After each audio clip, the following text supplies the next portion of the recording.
It's a story of courage, ambition, and letting go and fully trusting God through life's ups and downs.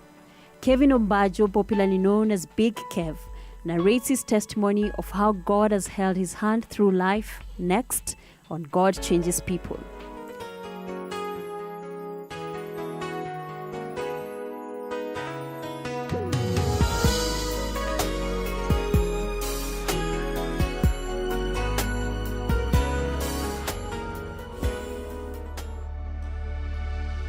My friends call me Big Kev. Born in Nairobi 42 years ago. I'm a CEO of a company called True Black. We are a marketing and experiential company. We do events,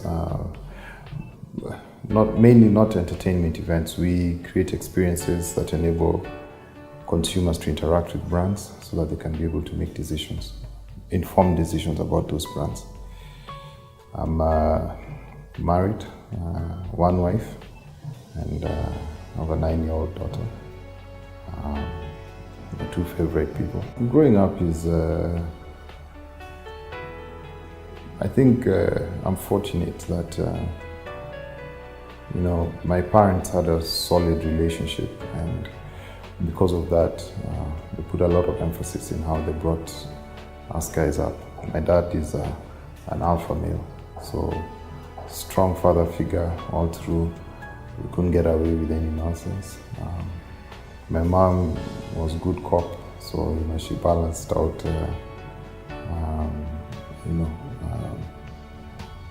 the situation at home.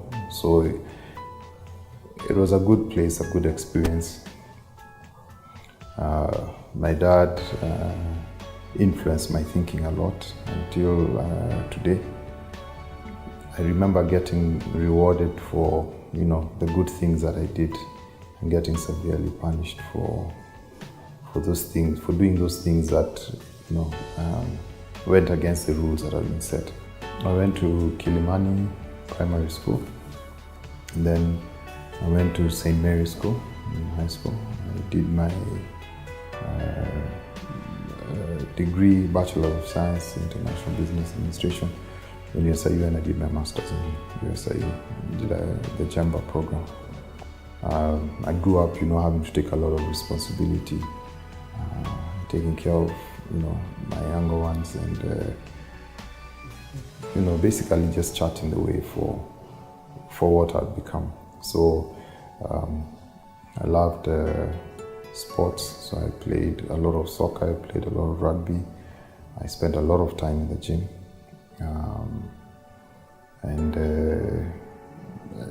I remember a long time ago, I think 96, being Mr. University Kenya and going to represent Kenya in Japan in the international event and coming back as runners-up. So, I always hoped that I would use my God-given talents, in my career. So I used to write poems when I was in school, and when I was still younger, and then later on, I started writing songs. Kevin surrendered his life to God around this time in a quite unusual environment. I got saved after school. There used to be some dancehall artists, Chakademas and Plus, I don't know if you know. What a bam bam, that song. I was in a matatu coming home, and somebody gave me a Gideon's Bible. So I got saved to that song, reading a Gideon's Bible on my way home. And I remember Romans 10:9 and Romans 10:13, for whosoever calls upon the Lord, name of the Lord shall be saved. If you confess with your heart and believe with if you confess with your mouth and believe in your heart that Jesus Christ is Lord, then you shall be saved. Those two scriptures, just that, and John 3:16, obviously. Gideon's Bible, listening to Raga in a matatu on my way home from school. And I remember meeting the first guys, my friends, when I entered the estate on my way to the house, and I told them, you know what, praise God. He asked me, what do you mean praise God? So I said, you know me, I've changed, man. I'm not the same guy. I'm saved. So the guy said a 4-letter word and they went. So the experience of salvation not being something that will always be embraced is something, you know, that I encountered very, very early. Actually, on the first day when I got saved. If that guy hadn't taken at me for getting saved, I don't think I'd have stayed saved. Kevin had just made a decision that was quite unpopular amongst his friends. But through God's help, he held on to the faith and even went ahead to form a gospel music group. We formed a group after high school. The first group we formed was called Together as One, and we brought a number of gospel groups at that time together. This was like 96, I think. The time of Heart Ministries and Pete Odera and the pioneers of Kenyan music. Heart Ministries at Ted Josiah, Salvo Yugi, Pete Odera, and then ISO, and then Together as One gave birth to Rap Community, and I was a leader of Rap Community, and so we're the guys who basically got used to change the music, gospel music. The group's style of music was very unpopular in church at that time, leading to excommunication of Kevin and his friends from a couple of churches. The church was still pretty conservative, so we got kicked out of a number of churches those days. I remember being kicked out of Nairobi Baptist after New Year's because we did a powerful performance, and you know the young guys were extremely excited and they were chanting and they were shouting, you know, just like in a hip hop concert. And you know the folks were, as they were still trying to figure out, you know, what's going on. Then one of the guys that were with ISO basically told the church, you know, us guys didn't come here for your shouts and your praises. We came here so that you get saved. You guys were like, on top of us guys coming and disrupting the service, we are arrogant. So we never want to see these kids here again. So we were also kicked out of, we did a performance for, I think it was called Loresho Youth Fellowship. They used to do these plays annually and have all the folks and the church community support it, and what National Theatre. I remember us guys doing a rap performance. The rap community had 8 members, 1 girl and seven guys. And so you have this musical where you're singing all these nice songs and, you know, praise and worship and all of that. Then at the mid-break, halfway through the performance, these guys come shouting from the back, you know, Tokete Goka. I don't know if emphasis, we have come to come. We have not just come, we have come to come. And you know, they're shouting and, you know, raga beats and whatever, and you know, the pastors are being asked, you know, what's going on.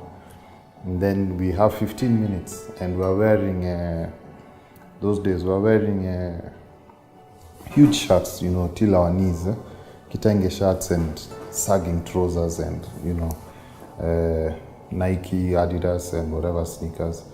And you know, after Tokete Goka and doing those whatever's used to call the devil sheto, I don't know if you still call that. So then, you know, we left, and then they go back to the musical where it goes back to, you know, that mellow music. And so we divided opinion. We're extremely controversial, I think, because of what we brought to the table. As controversial as the group was, they still won souls for Christ through their music, and soon their popularity grew and invitations increased. I remember one time we were ministering at State House Girls, and we had about 80 something, 83, 84 girls give their lives to Christ after those same performances. Praise God, Hutiamodo, praise God. The other guys are shouting Hutiamodo. That was one of, you know, our big songs, and That's important so that the young guys who are coming through and now making a lot of money and a lot of controversy every day and have turned it from ministry to industry, they need to know that. They need to know, those days we'd do it and then we'd make the altar call. You have 80 people come to Christ and now you do it and then you go for your check. So Kevin and his group were now reaching out to the young generation with the gospel of Jesus Christ. But one day in 1998, something happened that would change his life for a long while. In 98, the same way I got saved in Amat, I was at, I think it was a Kenchik in Fangano Street. I think there's a street called Fangano. There used to be a green building there, Afia Center. Right opposite there was a chips joint. And I was seated there and I had been so discouraged because you know what happens with ministry and especially if you do not have covering. We were grounded, we were spirit-filled, we were ministering, we were doing exploits.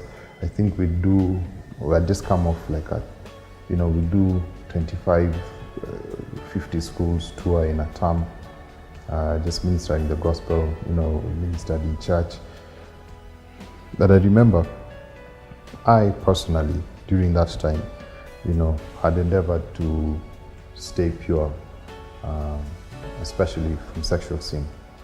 But during that time, you have a lot of,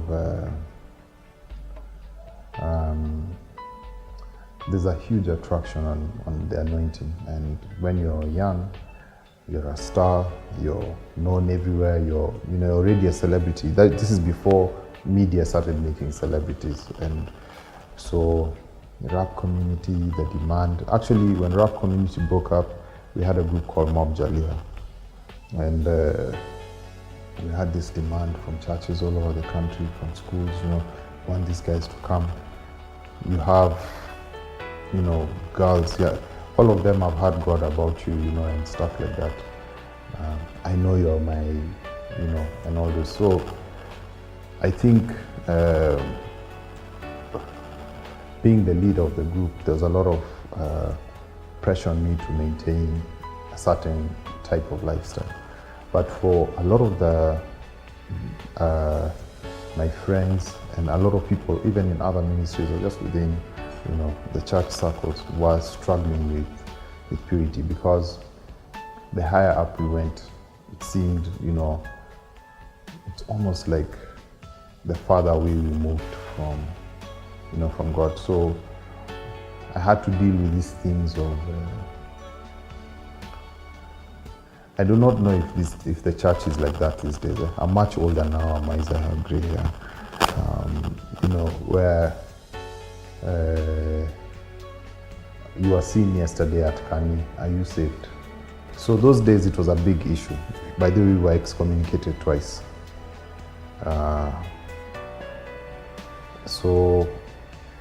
And this was because of now we started having problems, those problems in the group. You're growing up, you're young guys, remember there's one girl in the group. You're growing up, somebody is falling in love with you. As in, these are issues, that young guys deal with. And I remember the pressure on me was so much because I had to be accountable not just for myself, but for the rest of the group. Then by extension, we had what was called the Wu, which was our support group, Wu, like from Wu-Tang Clan. So we had these girls and these guys who are our support group as the ministers, the main group.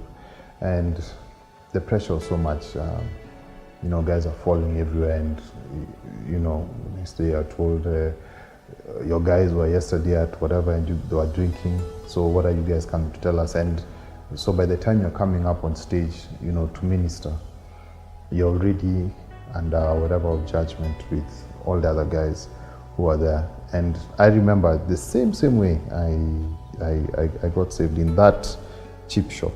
I sat and I told God, it's too much now.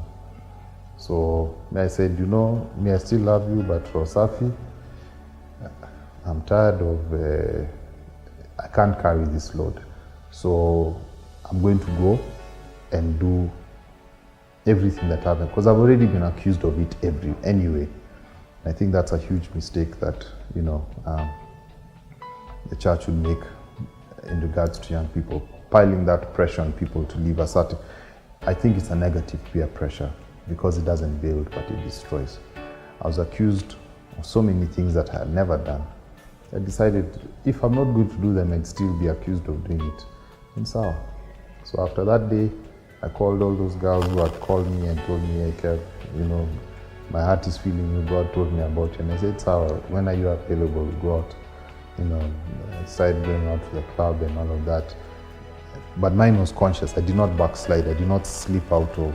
Mine was a conscious decision, as I was saved in that morning. At night when I went to sleep, I wasn't. I'd made a decision to walk out of the faith. Coming up after the break. When you get to that point where, when you're having the conversation with your doctors, and your doctors are also asking you if you have prayed. And at that particular point, you're believing that you're getting the best care that you possibly can.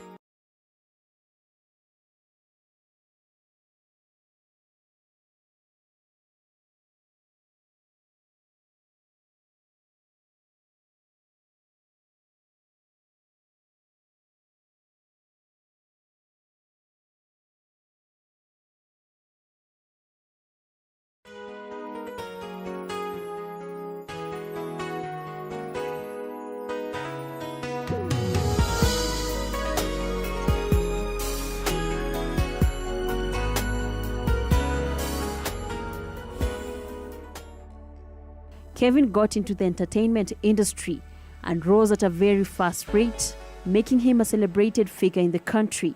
And in 2002, he formed True Black Entertainment Company that attracted good deals. It's almost like I had everything. I didn't struggle, So I had a lot of money when I was still very, very young. I remember, buying my first cars, the Mercedes, BMW. I was still in my 20s, I carry stacks of money in my whatever. But I remember I'd made a conscious decision to step away. But deep in my heart, I still knew that I have to come back, to God. But it's almost like as long as I stayed out there, I had anything that I wanted. So that was now my youth, and especially in the initial years of building True Black. So in between that time, then I got married, and met a wonderful girl who loves a lot. Now the thing is, during all that time, I still knew, because of that, whatever that was inside that, the only way I could ever be serious with somebody was if it was going to be somebody who had a relationship with God.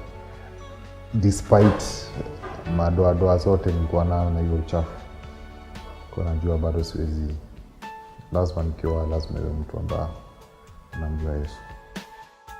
Marriage life was not all rosy, and at one point, Kevin parted ways with his wife and daughter. And then I went through a lot of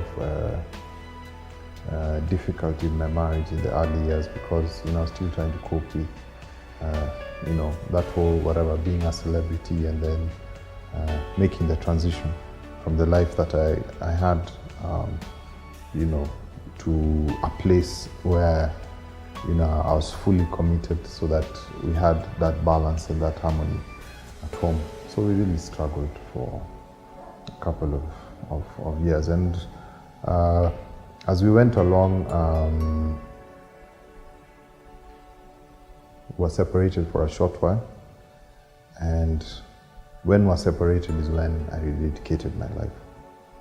So during that time, we ended up, getting back together.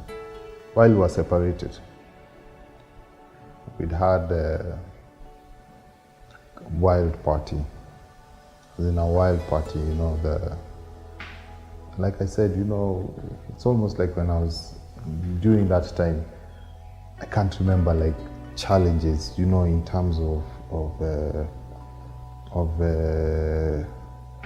material challenges. In fact, you know, that time if you want to buy a car, you go out and buy it. I had 3 motorcycles, 2 cars. I'm still relatively young, and you know, having those things, those are the things that people like. So having parties almost every other,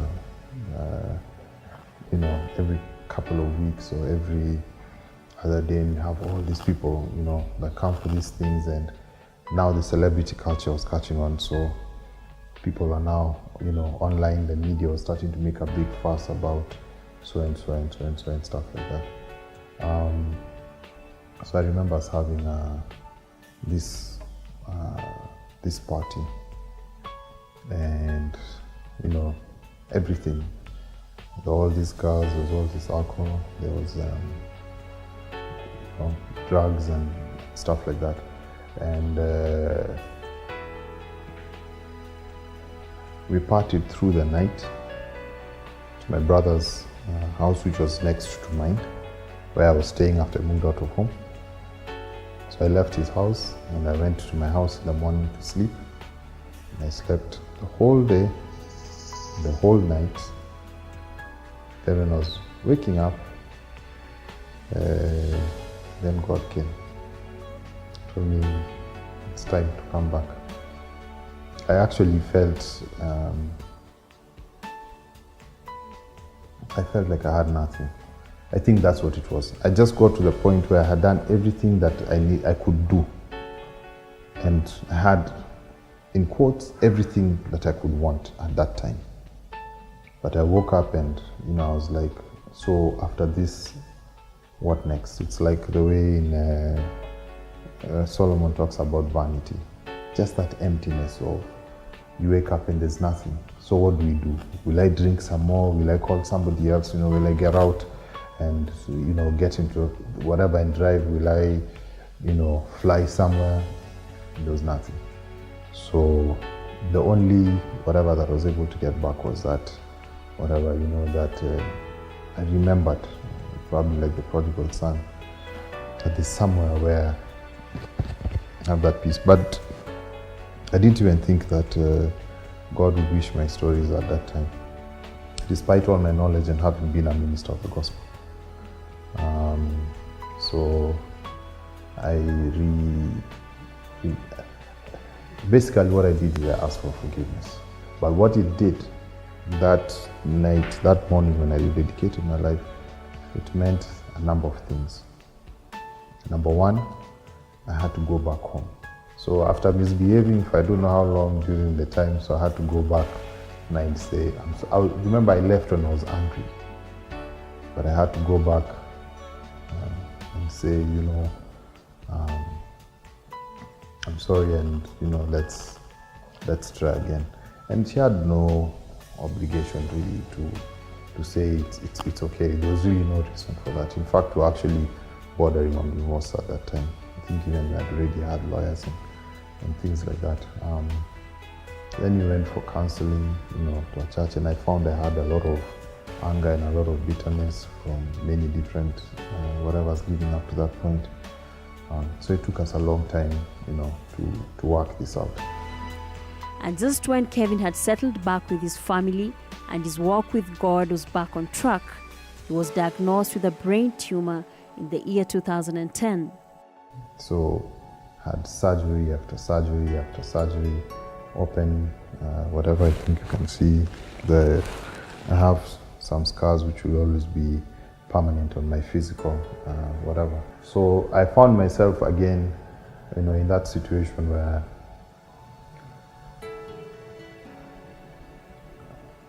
you have to decide whether you're going to trust God or you're going to trust what you have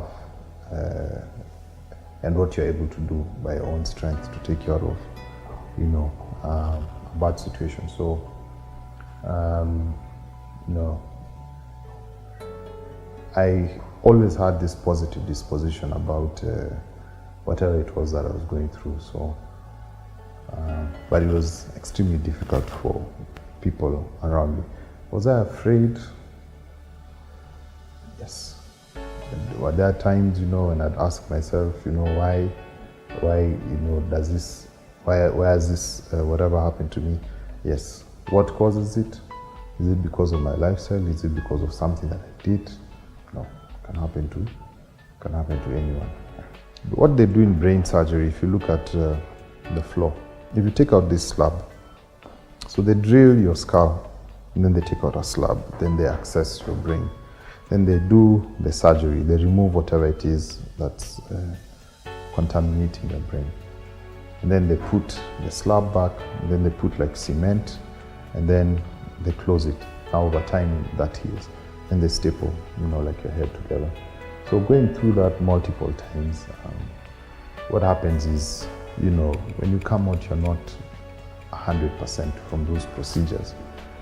Sometimes you have weakness, like in your limbs, paralysis for, a short period of time, which you have to recover from and regain the use of your whatever's. The post-surgery, it takes time to heal from surgery. And in between there, I got something called pulmonary embolism. What that is when a blood clot travels from a certain part of your body and goes to your heart. It's called silent killer. It's the one where you're seated with someone, this person was okay, and then we don't know what happened, and they whatever. So that blood clot came after surgery when I traveled back. So I was okay, and then pain. I even drove myself to the hospital about 3 a.m. When I got there, they put those things straight to HDU. The doctor says, those guys tell you, had you stayed for another hour, it was a wrap. So after going through those things, then you have a different appreciation, for God. But I think the bottom line for faith is you have to get to a point, in your life, if you're believing God for something, whether it's your health, whether it's your relationship, whether it's your, you have specific needs, whether it's material, whether it's whatever it is, you have to get to a place where you make a decision to let go and let God. You make a decision and say, okay, sir, God, you do it. Now, me, I cannot. If you can't get to that place, then it makes it very difficult for him to intervene, because if he intervenes before you get to that place, it means you share the glory. Psalms 34 verse 18, "The Lord is close to the brokenhearted and saves those who are crushed in spirit." This condition did not deter Kevin from trusting God. When you get to that point where, when you're having the conversation with your doctors, and your doctors are also asking you if you have prayed, and at that particular point you're believing that you're getting the best care that you possibly can, then you find yourself moving from a place where you're looking at this guy and trusting that this guy is going to sort out your issue, to a place where you have to move your faith completely. You have to shift your faith and your focus completely from everything that's happened.